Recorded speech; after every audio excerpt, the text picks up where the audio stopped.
그리고 이 라오디게아 이 지역이 굉장히 산업이 발달되어 있고요. 뭐 수로라든지 부족한 것이 없는 지역이에요. 우리 식으로 말하면 강남에 있는 교회와 비슷해요. 여기는 외부적으로 핍박도 없습니다. 내부적으로 이게 갈등도 없어요. 분열 같은 것도 없습니다. 그리고 잘못된 이단적인 가르침도 없어요. 아무 문제가 없어요, 지금. 그리고 막 부유합니다. 그러니까 스스로도 막 신앙생활 잘하고 있죠. 너무 좋은 거예요. 근데 주님은 이제 너무 심한 표현을 하십니다. 너희들이 역겨워 가지고 내가 토해버리겠다, 막 구토하겠다는 거예요. 왜냐하니까 너무 너희 만족에 빠져서 안주하고 있다는 거예요. 안정하겠다는 거예요. 내 안정을 깨뜨리지 말라는 거예요. 그게 무슨 신앙이냐, 그렇게 말하는 겁니다. 왜 사람들은 자기 안정을 중요시키고 자기 만족에 빠지냐 하면은 자기 자신에 대한 잘못된 인식 때문에 그렇게 된다는 겁니다. 자기 자신을 모습을 이렇게 잘못 보면은 문제가 아주 심각한데, 상황이 아주 굉장히 위기 상황인데도 불구하고 잘한다고 생각을 한다는 겁니다. 자기에게 문제가 없고 잘 되고 있으니까 갈망이 없어요. 몸부림이 없어요. 뭐 죽기 살기로 말씀에 대한 헌신을 하지 않습니다. 그리고 지금 상황이 너무 좋으니까 이 안정을 깨뜨리지 않게 되기를 원하는 거예요. 그래서 일도 버리지도 않아요. 막 변수도 안 만들어요. 왜냐하면 지금이 너무 좋으니까 안정된 상태로 계속 있으려고 하는 것이죠. 안정을, 여러분들 기억해야 될 것은요, 안정을 가지려고 그것을 유지하려고 하는 순간 점점 불안정해집니다. 왜냐하면 안정은 하나님께로부터 오는 거예요. 내가 안정해야 되겠다 한다고 안정이 되는 게 아닙니다, 이게. 그래서 바른 신앙은 주님 앞에 참 내가 부족하다, 내가 지금 불안정하다, 내가 참 문제가 많다, 그에 대한 자기 인식에서부터 시작이 되게 되는데, 이 라오디게아 교회는 그 첫 출발부터 지금 문제가 된 겁니다. 잘못됐다는 거예요. 첫 번째는 교회에 심각한 문제가 있는 겁니다. 두 가지예요. 첫 번째는 미지근한 신앙입니다. 두 번째는 자기 모습을 못 보는 거예요. 15절 16절 말씀을 띄워주시기 바랍니다. 15절 16절 같이 읽겠습니다. 시작. 내가 내 행위를 아노니 내가 차지도 아니하고 뜨겁지도 아니하도다. 내가 차든지 뜨겁든지 하기를 원하노라. 내가 이같이 미지근하여 뜨겁지도 아니하고 차지도 아니하니 내 입에서 너를 토하여 버리리라. 뜨겁지도 않아요. 차갑지도 않아요. 뜨거우면 막 샤워하는데 좋죠. 차가우면 막 한 잔 마시면 막 시원하죠. 미지근한 거예요. 쓸모가 없다는 거예요. 우리가 생각할 때는 막 믿으려면 뭐 확실하게 믿고 막 그냥 대충 믿으려면 포기해라, 그 말은 아닙니다. 예수님 한 번도 포기해라 소리 안 했어요. 한 영혼자라도 살리려고 했던 것입니다. 뜨거운 것은 열정이 있고 차가운 것은 냉랭한 것이다. 미지근은 하지 마라, 뭐 그런 의미로 많이 이제 해석을 해요. 하려면 제대로 하고, 이거 안 하는 것도 아니고 하는 것도 아니고 회색 신앙인 것 같아요. 뭐 결론적으로는 그럴 수가 있습니다. 근데 분명한 것은 이 라오디게아 교회는 미지근하다는 거예요. 뜨겁지도 않고 차지도 않고. 그러니까 차든지 뜨겁든지 두 개는 똑같은 거예요. 미지근하면 안 된다는 거예요. 그러니까 우리도 사람 볼 때 보면 미지근한 사람이 있어요. 하는 것도 아니고 안 하는 것도 아니고 바라는 것도 아니고 원하는 것도 없고 부족한 것도 없고 그것밖에 게 하나도 없어요. 그런데 제대로 인생을 아는 사람들은 미어 터집니다. 집에 그런 사람이 있으면요, 괴로워요. 17절에 보면 뭐라고 되냐니까, 내가 말하기를 나는 부자라 부요하여 부족한 것이 없다. 이게 원인이었어요. 여러분, 내가 부족하다, 내가 심각한 결핍이 있다, 그러면은 사람이 달라집니다.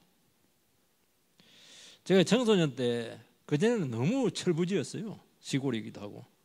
근데 중2가 딱 됐을 때 우리 집안이 눈에 들어왔어요. 야, 돈도 없고 백도 없고 도와줄 사람도 없고 내가 이렇게 그냥 살다가는 쪽박차기 딱 맡겼구나. 막. 아니, 중학교 2학년에도 그림이 그렇게 나왔어요. 그래서 무섭게 공부를 했습니다. 그래서 여기까지 왔어요. 그 시골에서 뭐 도시에서야 그렇지만 그 시골은요, 여기까지 오기 힘들어요. 서울까지 못 올라옵니다. 이 라디게 교회는 부족한 게 없습니다. 완전히 행복한 것은 아니지만 너무 만족스러워요. 그리고 너무 안정적입니다. 이럴 때 특징이 뭐냐? 변화하는 걸 싫어해요. 뭐 이런 거 합시다 싫어해요. 왜냐하면 스트레스 받으니까. 이 평화를 깨고 싶지 않으니까. 이대로 조싸우니 너무 좋은 거예요. 신앙생활 잘합니다. 근데 문제는 뭐냐니까 제일 중요한 간절함이 없어지게 되는 겁니다. 그러니까 우리 신앙생활은 그렇게 해서는 안 돼요. 신앙은 뭐냐? 이 신앙생활 안 하면 살 수 없다. 그러니까 영적으로 전혀 가난하지 않는 겁니다. 그래서 오늘 말씀해 보면 뜨겁든지 차갑든지 해라. 이 뜨거운 것은 뭐냐면 현재 처지를 인식을 하고 그것을 극복하기 위해서 막 움직이고 열심히 계획을 하고 변화시켜 나가는 것이죠. 이것은 자기의 모습을 하나님 말씀 앞에서 비춰보게 되면은 이런 모습이 나옵니다. 자기 만족, 안주할 수가 없어요. 내 속에 있는 허물과 죄된 실상을 극복하기 위해서 문제가 있으니까 몸부림을 치는 거예요.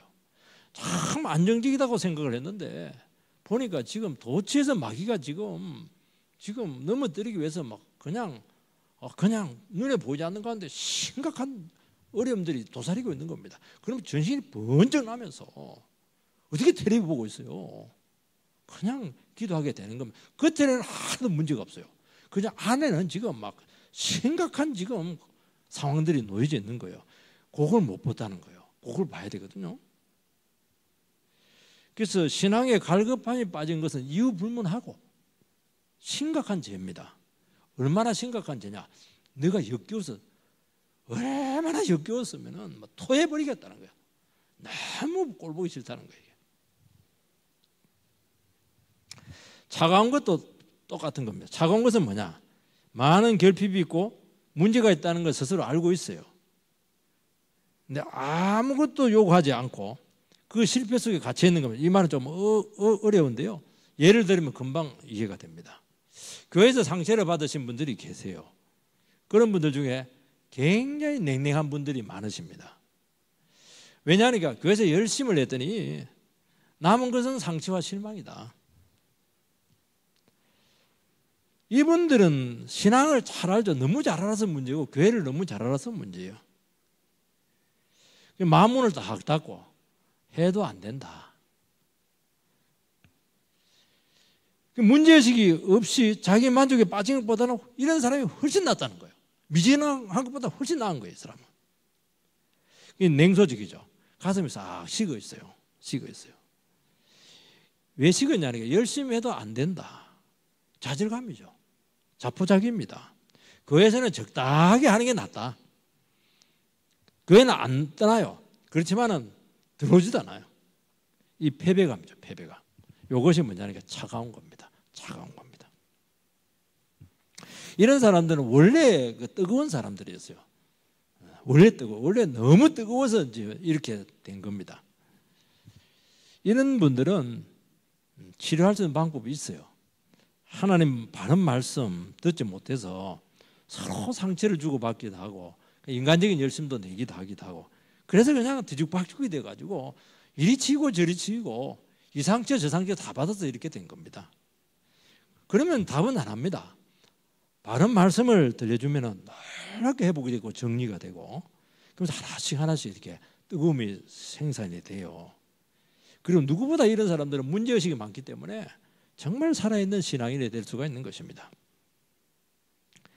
여러분, 이 라오디게아 교회는 문제가 뭐냐? 너무 부유한 것이 문제였어요. 라오디게아 자체가 이게 부자입니다. 의료 산업이 발달했죠. 양모 산업이, 그리고 거기는 막 광산도 있죠. 굉장히 잘 살았어요. 뭐 잘 사는 건 좋은 거죠. 못 사는 것보다 100배 1000배 낫죠. 근데 문제는 뭐냐니까, 어느 순간 이 사람들은 무슨 생각을 했냐니까, 내가 부자가 된 것은 내가 열심히 했기 때문이라는 거예요. 내 힘으로 부자가 되었다는 거예요. 이 자기 인식이 잘못된 거예요. 스스로 자기에 대해서 만족한 겁니다. 내가 신앙이 좋고 내가 열심히 하고 이렇게 해서 부자가 되었다. 맞습니까? 틀립니까? 내 입장에서는 맞죠. 그러면서 스스로 만족하는 거예요. 아니잖아요. 하나님께서 일할 기회를 줬고 열심히 한다고 다 부자 됩니까? 안 됩니다. 하나님께서 시대를 주고 부칠 사람 붙여주고 또 기회를 잘 주고 이렇게 해서 하는 것이죠. 성공하는 사람 얼마 없어요. 가난할 때는 주님을 간절히 찾았는데 부유해지게 되니까 제일 중요한 부유의 근원이 되시는 하나님을 놓치게 되었다는 것입니다. 여러분, 모든 부유하심은 어디서 오느냐 하니까 하나님께로부터 오신다는 것을 잊어버리게 된 것이죠. 부자가 돼서 헌금을 많이 했어요. 얼마나 귀합니까? 그런데 내가 했다는 거예요. 엮여서 토하겠다는 거예요. 이게 뭐가 그 네가 한 거냐는 거예요. 전부 다 내가 했지. 아니, 일하게 할 수 있는 기회도 주고 그 상황도 마련해 주었고 타이밍도 맞춰주고 정말 중요한 건 누가 했냐는 거예요. 이런 근본적인 부분에 대한 인식이 잘못되었다는 거예요. 자기 인식이 잘못된 것이죠. 이게 고난 중에 우리는 연단을 많이 받아서 성숙했습니다. 근데 나중에 보면은 어떻게 하냐니까 자기 신앙을 막 자랑해요. 여러분, 이 성숙이 어디에서 왔습니까? 나는 헤매는 것밖에 없어요. 그런데 주님께서 찾아오셔가지고 그 낮은 자리, 고통의 자리에 찾아오셔가지고 사람들 보내가지고 위로해주고 또 중보기도 해주게 하기도 하고 그걸 찾아와가지고 기다려주기도 하고 또 피할 길 주시기도 하고 주님의 수고를 많이 했거든요. 근데 그걸 잊어버렸다는 거예요. 자기 인식의 문제라는 거예요. 이게 쉽게 말해서. 그러면서 자기 신앙을 막 자랑을 하는 거예요. 그 모든 성취와 결과가 내 것이다. 말은 그래요. 주님께서 하셨습니다 하는데 마음은 안 그래요. 막 이렇게 자랑. 왜냐하니까 진짜 그걸 알면 그런 말이 나올 수가 없어요. 그의 부흥을 주었다고 생각을 해보시기 바랍니다. 우리가 열심히 노력했다는 거예요. 맞아. 얼마나 전도 열심히 했습니까? 얼마나 설교 열심히 했어요. 얼마나 신방 많이 했습니까? 그러나 주님의 목적과 계획이 있어서 하나님께서 독려를 해주시고 이 교회를 이끄셨다는 거예요. 여러분, 주님이 하셨다 이렇게 고백을 하게 되면은 항상 우리는 주님 앞에 두렵고 떨림으로 설 수밖에 없어요. 주님이 안 해주면 안 된다는 거예요. 한순간에 매박는다는 것입니다. 그 축복이 사라질 수 있다는 거예요. 그런 인식이 온다는 거예요. 근데 이걸 잃어버리면 자기도 모르는 사이에 안정감에 빠지고 방만해지게 되고 자기 만족에 빠지는 것입니다. 이게 제일 무섭다는 거예요. 이게. 그리고 막 누리려고 합니다. 왜냐하면 그동안 너무 고생했으니까. 그러면서 영혼이 서서히 메말라가는 것입니다. 사람들은 안정해지려고 하거든요. 부유해지려고 하는 건 그건 당연한 것이죠. 그래서 부유해지고 안정을 찾게 되었을 때 그때가 제일 중요할 때인데 그걸 누리려고 한다는 거예요. 그걸 지키려고 한다는 거예요. 안정이 계속되기를 원하는 거예요. 그래서 변수를 전혀 안 만들어요. 믿음은 변수거든요. 믿음은 안 되는데 되게 하는 것이거든요. 이해가 안 되지만 내 몸을 던지는 것이거든요. 투자를 하는 것이거든요. 투자하면 실패할 확률이 있잖아요. 그런 걸 안 하는 거예요. 근데 놀라운 것은 그러면 그럴수록 안정감과 부유함은 역설적으로 떨어지게 된다는 것입니다. 우리는 원하는 수준까지 갈 때까지는 그냥 막 열심히 합니다. 그냥 부족하니까요. 그런데 딱 어느 수준 올라가면 그때부터 이제 이게 만족에 빠지는 거예요. 그러니까 이때 어떻게 해야 되느냐? 원래가 그래서 챔피언이 될 때까지가 사람들이 헝그리 하거든요. 챔피언 되고 나서 무너집니다. 그래서 늘 챔피언 벨트 따는 것이 어려운 것이 아니고 지키는 것이 더 어렵다는 거예요. 그거 지키려면 어떻게 하냐? 그 헝그리 정신을 잊어버리면 안 되는 겁니다. 근데 안 그러거든요. 돈 생기죠. 인기 올라가죠. 명예 생기죠. 이렇게 하니까 그렇게 또 이게 맞아가면서 그렇게 하고 싶지가 않는 거예요. 기도하고 싶지 않아요. 징징거리면서 새벽에 나와서 기도하고 싶지 않아요. 여러분, 안정감이라고 하는 것은 상황에서 오는 게 아닙니다. 결과에서 오는 게 아닙니다. 안정감과 부유함은 하나님께로부터 오신다는 것을 꼭 기억하시기 바랍니다. 하나님이 안정을 주신다는 거예요. 기독교의 안정과 평화라고 하는 것은 정적인 게 아닙니다. 굉장히 전투적이에요. 저하고 막 싸워가지고 승리해서 평화가 오는 거예요. 구걸하는 게 아니라니까요. 평화를 주세요. 그러면 평화가 없어요. 그러니까 주님께서 내 삶을 이끌고 있다. 어렵고 힘들지만은 주님이 나와 함께 한다. 이런 것들이 확인이 돼야 되는 거예요. 내 삶을 지금 이끌고 있다. 지금 엉망진창이고 앞길을 알 수가 없지만은 주님께서 내 삶을 붙들고 이끄신다. 이걸 딱 고백하고 그게 확인이 될 때 안정이 오는 거예요. 이게. 그럼 내가 하고 있는 것이 지금 주님께서 기뻐하는 일이다. 이게 중요하다는 거예요. 그래서 우리는 복음을 통해서 이 부분을 계속 확인해야 됩니다. 내가 얼마나 작냐, 내가 얼마나 정말 안일하기 쉬운가, 게으르기 쉬운가, 이런 것들을 계속 점검을 해야 돼요. 내가 얼마나 더러운가. 사람들이요, 자기도 모르는 사이에 간절함이 빠지면 위선이 돼요. 그리고 거짓 안정과 부유함에 빠져 있어요. 이런 부분들과 계속 싸워야 된다는 것이죠. 사람들은 자기 모습 보기 싫어하거든요. 말씀은 우리를 그렇게 밝힌다는 것입니다. 그래서 주님께서는 오늘 이렇게 너희들을 토해버리겠다. 덥든지 차갑든지 둘 중에 하나 해라. 막 책망을 하는 거거든요. 그냥 아주 심한 책망을 하는 것은 그들을 버리기 위해서 그렇게 하는 것이 아니고 죄를 도려내기 위해서 그렇게 하는 것이고 주님의 심판과 책망 속에는 아주 강한 은혜가 들어있는 거예요. 그래서 도리어 책망을 듣고 나서 영혼이 시원해지는 것입니다. 그래서 우리의 영혼이 그러니까 미지근하니까 답답한 거예요. 이게 하는 것도 아니고 안 하는 것도 아니고 도리어 막 주님의 책망 듣고 막 그냥 연단 받고 막 그러면서 막 죽기 살기로 기도하고 이렇게 하면 정말 시원해집니다. 야, 내가 영혼이 살아있구나. 적어도 상황은 어떨지 모르겠지만 내 영성은 나는 자신 있다. 그렇게 나오는 것입니다.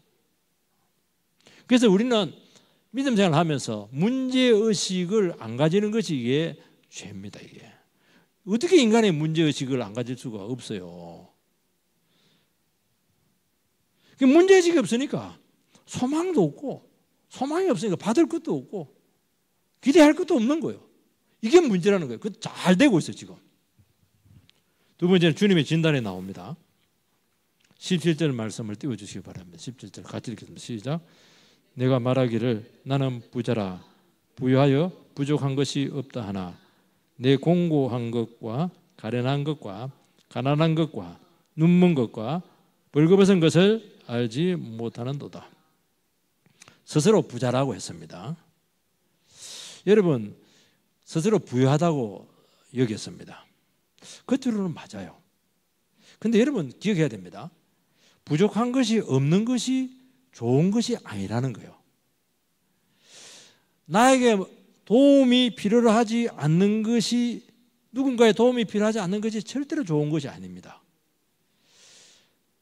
오늘 현대인의 생각은 좀 다르죠? 우리는 서로가 서로를 필요로 해야 된다는 거예요. 부부가 각자 따라 노는 게 좋은 거 아니잖아요. 여보, 나는 당신 없으면 하루도 못 살아. 그게 좋은 거 아닌가? 여러분, 교회는 눈에 보이지 않는 성전입니다. 성도는 각자가 성전의 벽돌로 있어야 돼요. 벽돌은 혼자 있으면 아무 의미가 없어요. 벽돌 위에 벽돌 있고, 벽돌 밑에 벽돌 있고, 벽돌 옆에 벽돌 있고, 왼쪽에 벽돌 있고, 오른쪽에 벽돌 있고, 그게 엮여져 있어요. 엮여져 연결이 돼야 된다는 거예요. 그게 뭐냐면 운명 공동체라는 것입니다. 그것은 무엇을 얘기해요? 성전 개념으로 교회를 설명하는 이유는 왜 그렇게 하냐니까, 나에게는 그 결정적인 결핍이 다른 지체에게 있다는 거예요. 정말 내 혼자서, 목사도 마찬가지예요. 목사가 다 가지고 있으면 진짜 성도 필요 없어요. 그런데 하나님께서 말씀만 딱 주고 안 줘요. 다른 거. 다른 건 다 의지하라는 거예요. 그러니까 죽거나 사나 그냥 나는 설교하면서 은혜받게 하는 거예요. 그래서 절대로 신앙생활은 혼자 하게 내버려 두면 안 되는 겁니다. 그렇게 안 되게 돼 있어요. 우리는 부족하고 완벽하지 않아요. 스스로 만족할 수 있는 분은 오직 주님밖에 없습니다. 그걸 빨리 기억하라는 거예요. 그러니까 교회로 모이죠. 그래서 요즘 막 그냥 코로나 이후로 그냥 교회 갈 필요가 없다고 생각을 해요. 그러니까 이 라오디게이 교회로 되고 있는 게 지금 이게 집 안에서 가만히 텔레비전을 손해볼 게 뭐가 있어요? 움직일 게 뭐가 있어요? 얼마나 안정돼요? 토해버리겠다는 거예요. 여러분, 주님은 다르게 보고 있죠. 뭐라고 보고 있으면 너희들은 공고하다, 너희들은 가련하다, 너희들은 가난하다, 너희들은 눈물었다, 너희들은 벌거벗었다. 이게 얼마나 달라요. 쉽게 말해서 너희들은 정말 거지 꼴 중에 상거지라는 겁니다. 주님 앞에 보니까 형편없는 거예요. 이게 스스로 쏟고 있었죠. 교회나 성도는 나에게 부족함이 없다 할 때 이미 주님 앞에서는 거지입니다. 거지. 이미 배부른 것이고 교만한 것이죠. 말씀 앞에 자기 자신을 보지 못하고 내가 얼마나 은혜가 없는 사람인가 하는 것이 드러난 거예요. 더 가면 주님이 토해버립니다. 아이고 역겨워 죽겠다. 막 꼴 보고 싫다는 게 저리 가라는 거예요. 여러분, 아무리 많이 가지고 있고 우리가 아무리 많이 배워도 우리는 늘 부족한 겁니다. 늘 연약한 거예요. 그걸 고백하는 것입니다. 여기서 진정한 감사가 나오고 여기서 진정한 감격이 나오는 것이고 간절함이 나오는 거예요. 간절함에 빠진 것은 무조건 문제가 있는 거예요. 주님 아니고는 절대로 그렇게 될 수가 없는 거예요. 우리가 완벽한 신입니까? 아니잖아요. 우리는 없을 때는 겸손한데 뭔가 가졌다 여기면은 이제 그때부터는 여유가 생깁니다. 말이 생겨요. 말이 바뀌어요. 그리고 자꾸 주도적이 되려고 하고 자꾸 인정을 받으려고 하고 자꾸 가시를 하려고 그렇게 한다는 겁니다. 그게 지금 간절함이 빠진 정상입니다. 그게.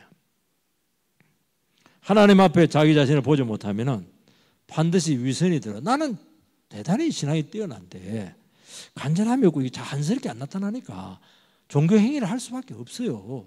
이게. 그래서 경건하죠. 겸손하죠. 그렇게 하지만 주님께서는 나는 너의 벌거벗은 모습을 다 알고 있다는 거예요. 너는 거지야. 그렇게 하는 겁니다. 여러분, 부족을 모르거나 문제의식이 없으면 스스로 신앙이 좋다고 믿습니다. 여러분, 위선을 하는 사람들, 종교행위를 하는 사람들은 내가 의식적으로 그렇게 한다는 사람 전혀 없어요. 진짜 나는 그렇다고 생각을 해요. 나는 정말 거룩하다고 생각해요. 정말 신앙이 좋다고 생각하는 거예요. 꿈에도 나는 위선이다, 거짓으로 한다, 그렇게 생각하는 사람 아무도 없어요. 진실로 믿어요. 주님께 얼마나 답답했으면 바리새인들을 두고 독사의 자식들아 쌍욕을 해버리겠어요. 왜냐하니까 못 깨달으니까 그렇게 한 겁니다. 차마 쌍욕을 못하고 그렇게 한 거예요. 그러니까 나는 너무 거룩하고 신앙이 좋으니까 그때 무슨 다른 사람 판단합니다. 이 영적인 교만에 오는 것이죠. 이미 그 자체가 역겨운 거예요. 사람들은 굉장히 역겨워해요. 이런 부자가 되고 지위가 높고 내세울 만한 것이 많은 거 그 얼마나 좋은 거예요. 늘 가난한 사람이 있으면 되겠어요, 교회가? 부자 있고 이렇게 가난한 사람들이 비비기도 하고 그렇게 하죠. 근데 문제는 뭐냐니까 하나님 앞에서 영적인 모습을 보지 못하는 것입니다. 자기도 모르게 그것에 눈물을 버렸어요. 겉으로는 괜찮고 잘 흘러가요. 그러면서 자기도 모르게 영적인 감각이 굉장히 둔해지고 있는 것입니다. 그리고 자꾸 외형으로 시선이 가는 거예요. 여러분 현실에서 말씀과 성령으로 치열하게 싸우는 삶이 빠지는 겁니다. 간절함이 없으니까. 제 문제로 고민하면 되는 일도 안 되니까 싫은 거예요. 그러니까 피곤하고 스트레스 받고 불편하고 이런 것들이 싫어요. 자꾸 편한 대로 가요. 편한 대로. 스트레스 안 받는 거 이런 것들을 자꾸 이렇게 하는 거예요. 이런 거. 다 갖춘데 이런 다 틀림없어요. 그동안 얼마나 힘들게 살았는데요. 이제 누려야죠. 여러분 힘들고 어렵고 늦지만은 주님 앞에 우리는 바로 서야 되고 주님과 함께 모든 것을 할 수 있어야 될 줄 믿습니다. 그래서 살아있어야 돼요. 죽어 있는 게 문제였어요. 세 번째 주님의 처방이 나옵니다. 18절 말씀을 띄워주시기 바랍니다. 18절 같이 읽읍시다. 시작. 내가 너를 권하노니 내게서 불로 연단한 금을 사서 부유하게 하고 흰 옷을 사서 입어 벌거벗은 수치를 보이지 않게 하고 안약을 사서 눈에 발라 보게 하라.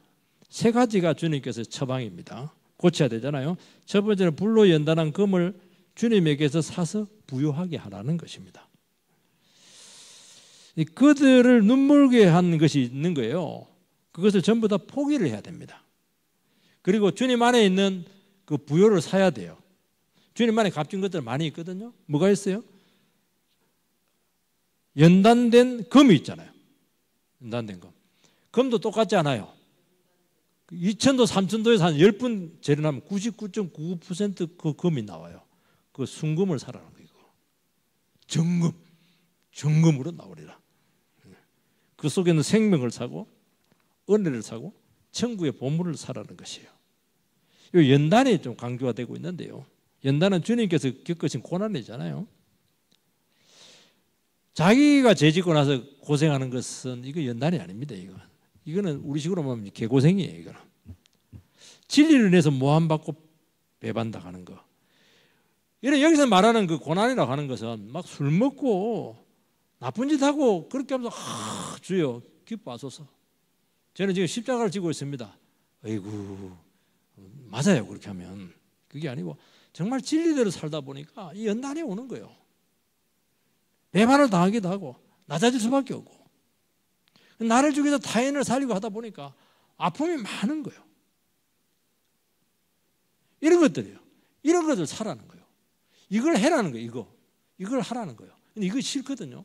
스트레스 받으니까 편한 길, 좋은 길, 손해 안 보는 길, 대가 지불하지 않는 거 이런 것들을 원하는 거예요. 그냥 예배 생활만 하고 그건 아니라는 거예요. 그거. 그러면 제일 중요한 게 빠져버렸어요. 간절함이 빠져버려요. 우리는 구원받았지만 끊어낼 것들이 너무 많거든요. 우리 얼마나 많은데 중독이 되어 있습니까? 안 싸우잖아요. 싸워야죠. 술 중독 있으면 싸워야죠. 안 싸우잖아요. 거짓된 것 얼마나 많아요. 고쳐야죠. 그게 쉽게 고쳐집니까 그게? 그것을 끊어내려면 정말로 기도가 필요하고요. 주님의 도움이 필요하다는 거예요. 그걸 살라는 거예요. 그렇게 살라는 거예요. 두 번째는 흰 옷을 사서 입어서 벌거벗은 수치를 보이지 않게 하라고 되어 있습니다. 그러니까 그들의 죄와 거짓된 것을 예수의 보혈의 피로 깨끗하게 하라는 것입니다. 이 양모 산업이 발전되어 있다고 해 있거든요. 자랑과 위선과 교만 이 부분을 십자가 앞에서 못 박으라는 거예요. 우리는 어려움을 당하고 참 여러 가지 고통을 당할 때 하나님께서는 우리의 벌거벗은 민낯을 보여줄 때가 있습니다. 그러면 굉장히 괴로워요. 부끄러워요. 그게 부끄러운 게 아니라는 거예요. 우리의 민낯이 드러나게 되고 어떤 사람들이 뭐 한 번씩 막 비난할 때 당신은 인간도 아니야. 그 민낯이 드러난 거잖아요. 그럼 우리는 어떻게 반응합니까? 네가 뭔데 나한테 그 소리를 하냐고. 그냥 쌍욕을 할 줄 몰라요. 그러면 안 된다네. 그거는 사는 게 아니에요. 흰 옷을 사서 입는 게 아니에요. 그래, 너는 나를 지금 잘 모르고 있는 거야. 너는 내가 생각한 그 못된 인간의 한 10배 된다는 걸 모르고 있어. 그러면서 그래도 막 욕해 주니 고맙다 이러면서 맞아 이게 내 모습이지. 그러면서 십자가 앞에 가서 또 자기의 죄를 고백하는 거예요. 그게 사는 거예요. 그것을 흰 옷을 입는 거예요. 그게. 우리는 누가 그렇게 해요? 네가 나의 자존심을 무시해? 그 사람에게 피칠갑을 만들어 버리죠. 뭐. 그러면 어떻게 하냐? 주님께서 반드시 영광의 소망을 주시겠다는 것입니다. 주님께서 우리에게 어렵게 하고 민낯을 보이게 하고 부끄럽게 하고 이렇게 하는 것들은 우리를 외면하는 것이 아니고 좀 그렇게 해서 간절함을 가지라는 거예요. 그게 영광의 길이라는 거예요. 그래서 절대 좌절하지 말고 절망하지 말고 믿음으로 걸어가라는 겁니다. 세 번째는 안약을 사서 바르게 했습니다. 안약을 바르면은 이거 이제 바로 보는 것이죠. 눈병이 치료가 돼요. 여러분 교만하거나 세상에 부요가 들어오면은 눈이 어두워져요. 그래서 이 모든 것들 다 버리고 죄를 회개하면은 눈이 띄어지게 돼요. 그리고 실상을 제대로 볼 수 있게 되는 것입니다. 여러분 마지막에 눈입니다. 눈이 띄라는 거예요. 눈이 지금 감겼다는 겁니다. 눈이 침침해요 지금. 흐려지면은 진단이 안 되고 진단이 안 되니까 결단도 되지 않는 것입니다. 영적으로 문제를 보게 될 때 그때 열정이 살아나게 되고 소망이 생기는 것인데 전혀 영적으로 문제를 보지 못하는 거예요. 왜냐하면 나는 문제가 없으니까. 여기서 보면요 중요한 말이 뭐냐니까 살아 이런 말이 많이 나와요. 살아. 살려면 돈을 써야 됩니다. 근데 우리는 어떻게 하냐니까 안 삽니다. 돈을 쓰면 안정이 떨어지거든요. 돈이 있어야 안정이 돈을 모아야죠. 여러분 안정과 자기 만족을 위해서 구축한 것들이 얼마나 많아요. 그거 가지고 있으면 안정이 될 것 같아요? 아니라는 거예요. 풀으라는 거예요. 그걸 쓰라는 거예요. 사라는 거예요. 다른 걸로 하늘의 것으로 바꾸라는 거예요. 여러분 안정을 가져주는 그 돈을 내려놓아야 역설적으로 안정이 온다고 말씀하고 있는 거예요. 지금. 왜냐하니까 그 돈을 주신 분이 누구냐는 거예요. 그 부유하심과 안정을 주신 분이 누구냐는 거예요. 그게 눈이 멀어가지고 그 원료가 되시는 하나님을 놓친 게 문제라는 거예요.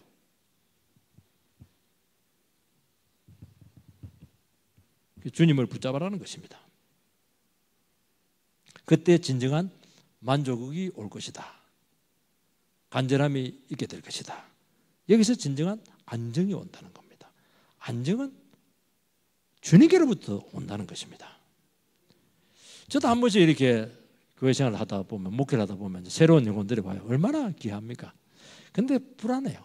저 언제 또 떠날까? 예를 들어서 그래서 뭐라도 도와주고 싶고 어떻게 하든지 막 그냥 정착시키고 싶고 근데 막 그렇게 기도하고 이랬는데 막 다음 주에 안 와요. 걱정이 되고 연연이 되기도 하고 막 좀 막 예를 들어서 하는 거면 100% 맞는 건 아니에요. 근데 어느 날 주님께서 얘기합니다. 그 마음을 내려놓으라는 거예요. 성도들이 많이 모이고 그거 좋죠. 얼마나 좋아요. 근데 너는 지금 하나님을 놓쳤다는 겁니다. 그 성도를 보내시는 분이 누구냐는 거예요. 은혜 받게 하시는 분이 누구냐는 거예요. 뿌리 내리게 하시는 분이 누구냐는 거예요. 심으시고 정착하게 하시는 분이 누구냐는 거예요. 하나님의 안 심으면 뽑힙니다. 이걸 고백할 때 역설적으로 안정이 오는 거예요. 사람에서 오는 게 아니라는 거예요. 하나님께로부터 안정이 온다는 거예요. 19절 20절 말씀 읽어보면 같이 읽겠습니다. 시작. 무릇 내가 사랑하는 자를 책망하여 징계하노니 그러므로 내가 열심을 내라. 회개하라. 볼지어다 내가 문 밖에 서서 두드리노니 누구든지 내 음성을 듣고 문을 열면 내가 그에게로 들어가 그와 더불어 먹고 그는 나와 더불어 먹으리라. 주님께서는 뭐라고 해요? 내가 사랑하는 자를 책망한다, 징계한다 돼 있어요. 그러니까 징계하고 책망하는 것은 사랑하기 때문에 한다는 것입니다. 깨닫고 열심을 내고 회개하라는 거예요. 주님께서 토해야 되겠다 그렇게 하시면서 동시에 문을 두드리고 있습니다. 정죄와 동시에 사랑을 한다는 것입니다. 미지근한 신앙을 혐오하시면서도 동시에 우리의 마음을 녹화하고 있는 거예요. 그동안 너무 마음을 닫았거든요. 우리는 책망을 들으면 마음의 문을 도리어 닫습니다. 왜냐하니까 주님에 대한 기대를 버렸거든요. 주님 없이도 부유했고 주님 늘 책망하고 이렇게 하니까. 그리고 하나님의 말씀도 성령의 인도에 대해서 관심이 없어요. 말씀이 쉽게 우리에게 옵니까? 말씀이 그냥 떠먹여 줍니까? 아니잖아요. 말씀은 생명이기 때문에 내 생명의 대가를 지불해야 되기 위해서 오는 거 싫은 거예요. 그게. 성령의 인도가 어떻게 와요? 주님 앞에서 늘 긴장하면서 믿음으로 살아갈 때 오는 게 싫은 거예요. 관심이 없어요. 주님께서는 문을 열고 들어가서 먹고 마시고 싶은데 점점 멀어지고 있는 것입니다. 여러분, 주님께서 책망과 어려움을 주시는 것은 우리를 버리기 위해서가 아닙니다. 이런 사람들 특징이 뭐냐? 자꾸 버린다고 그래요. 오해를 자꾸 하는 겁니다. 말씀으로 다가가고 마음을 놓고 하면 더 문을 걸어 잠근다는 것이죠. 주님께서 놓고만 하고 있어요. 똑똑똑. 그래서 그 그림에 보면 어떠냐? 바깥에는 그 문이 없어요. 고리가 없어요. 고리는 안에 있어요. 안에서 문을 열어줘야 된다는 거예요. 우리 안에도 마찬가지야. 밖에는 열 수가 없어요. 아무도 우리 가슴을 열 수가 없어요. 우리 가슴은 내가 열어줘야 돼요. 그래서 주님께서 억지로 문을 열지 않는다는 것입니다. 열어줄 때까지 그 추우면 확 추워하면서 그냥 밖에서 그냥 기다리고 있어요. 마음을 다치지 않도록 배려한다는 것이죠. 억지로 다가가면 더 문을 잠깁니다. 근데 마음이 녹을 때가 있어요. 야, 이대로는 안 되지. 이게 신앙도 아니야, 이거. 은혜가 회복돼야 되지. 내가 지금 은혜 못 받은 지가 1년이 됐어, 지금. 이렇게 신앙 생활은 아니지. 다 있지만은 좋은 아파트에 살지만 이게 사는 거냐, 이게? 뜨거운 신앙의 눈물을 가져야지. 한때는 그런 적이 있었는데. 이 평안한 게 아니야, 이게. 이 썩고 있는 거야, 이거. 아무 문제 없이 사는 거, 이게 아니, 정말 나는 지금 간절함이 빠졌다, 지금 말이지. 그게 마음의 문을 여는 거예요. 주님 없이 우리끼리 무엇을 해도 보니까 열매가 있냐? 생명이 있냐? 없는 거예요. 대단한 행사예요. 열매 하나도 없다는 거예요. 안 해도 좋으니까 하나를 해도 우리 같이 주님이 주시는 열매로 하자. 얼마나 좋아요. 주님과 동행하자. 주님과 바른 관계로 가자. 주님께서는 얼마나 당신이 아쉬운 것처럼 애원하듯이 막 놓고 하면서 열어줘라 막 주의를 느껴가면서 그렇게 하는 겁니다. 왜냐하니까 이 축복을 놓치면 안 되거든요. 너무 귀한 축복인데 영혼이 불쌍하니까 막 예수님이 막 속이 타는 거예요. 막 놓고 탁 하면서 마음 문 열어. 다 가지면 뭐하냐? 네 마음이 병들었는데. 그렇게 우리에게 찾아오는 주님을 믿으시고 다시 한 번 더 주님 앞에서 정말 내가 벌거벗은 자구나, 간절함에 빠졌구나, 그렇게 고백하게 되시기를 주의 이름으로 축원드립니다. 기도하겠습니다. 살아계신 하나님, 은혜를 감사를 드립니다. 오늘 하나님